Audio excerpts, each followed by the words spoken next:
Wish me luck, friends. I am about to make a vegan Tuscan white bean soup. Right here's everything laid out, what I'm going to use.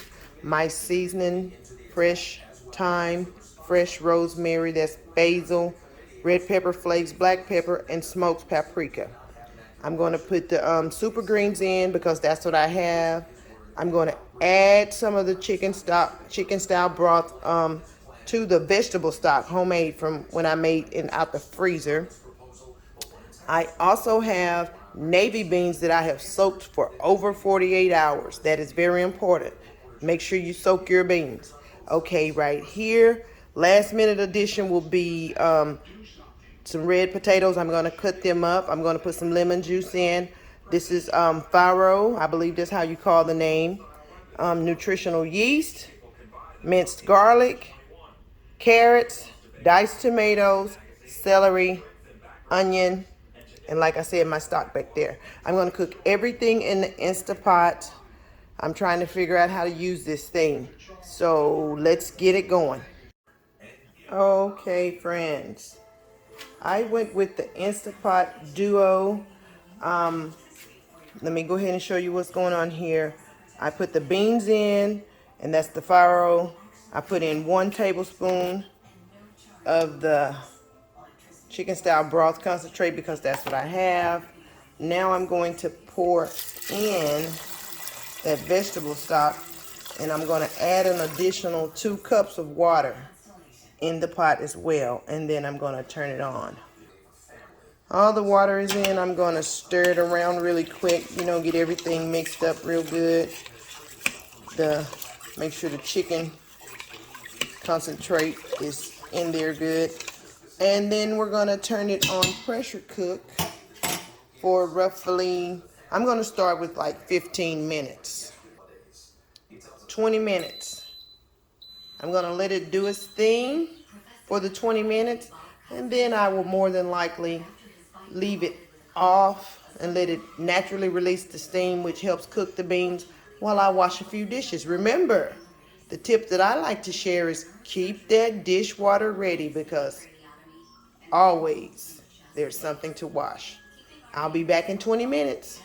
Okay, one thing I forgot to mention with the Instant Pot, though I set it for 20 minutes initially, it has to bring, the heat has to come up or whatever before the time actually starts.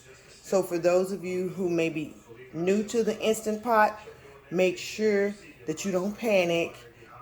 It's got to heat before it actually starts timing to cook.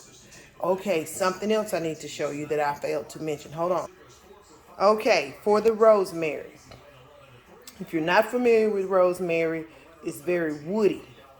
It does not break down and get really soft. When you're using it in recipes or whatever, it kind of stay hard. So what I decided to do was use some cheesecloth and some twine. As you can see, I have plenty. For those of you who do holiday cooking, you should have that as well. Both of these, cheesecloth and the twine. I'm going to make a little ball so that way once I do decide to put this, get to this part of the cooking, it'll be easy to just remove the little ball that I'm going to create rather than, have difficulty and not be happy with the chunks of fresh rosemary. So, hold on. Let me do my thing. Here's my little ghost. I think I'm going to cut the excess string and cloth from it and just leave it kind of small so I can just grab it with the tongs once I'm finished diffusing it in the beans while they're cooking. So that's what I'll do. I'm going to dress down my ghost. I'm going to cut some of the skirt and cut the strings or whatever so it'll be easier to grab out. You hear it? Roughly 10 minutes later. You see it back there bubbling? Back there? Can you see that? Let me try to zoom it. Let's see. I see it. Okay, let me hold on. Okay, so that means it's getting there. There it is. See the little thing goes up? Did you see it pop up? The timer will start once it's really pressurized, and then I have 20 minutes to wait. I'm super excited. I'm new to the Instant Pot and I'm learning so quickly. And the timer is now going. I'm going to turn this keep warm off because I don't think it's actually necessary. That's for if after the time it can just continue working and keep your food warm for you, but I don't need that. So I'm going to turn that off and leave it on pressure for 20 minutes. And I want you to see that this timer is working. So at 19, I will do you a favor and give you a break, okay? Yes, I can do that. So let's see here.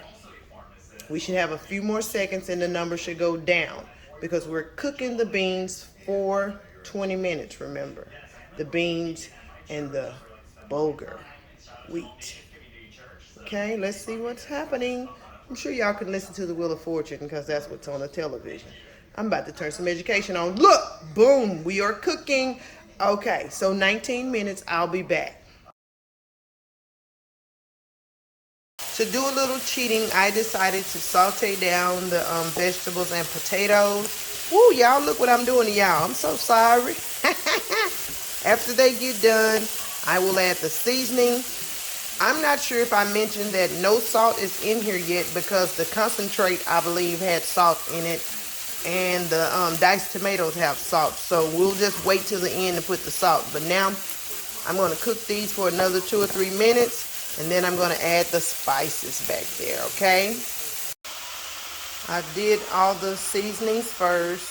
As you can see, my little ghost is not quite dirty yet, which means he hasn't put any flavor in this thing. So I had to say, so let's put these tomatoes in here and get some liquid in here and get this party going. Okay. The fire, I will turn off after everything's heat a little bit.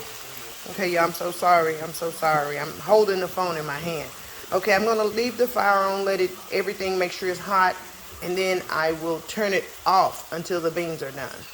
Okay, I added the sauteed vegetables to the pressured beans. I'm going to leave them on saute 20 minutes as well. I think I'm going to leave the top off. Okay, can you see it? I'm going to leave the top off. I'm going to set a timer for 10 minutes and I'll taste the seasoning, and if I need salt, whatever, I'll add more then. And I'll add the kale. I'm so sorry, not kale, because kale is what I wanted, but they didn't have it. I'm going to add the super greens, baby greens, close to the end because it's only going to take a few minutes for that. 20 minutes later. Now I am going to add the nutritional yeast and kale for 3 minutes and it'll be done. Don't forget to get that ghost out of there and finish with a squeeze of fresh lemon juice. I'm still cooking for an additional 2-3 minutes. Give the spinach and kale, the baby greens, let's just say it like that to be safe. I'm waiting for them to wilt a little bit and I'm going to finish with lemon juice. Enjoy.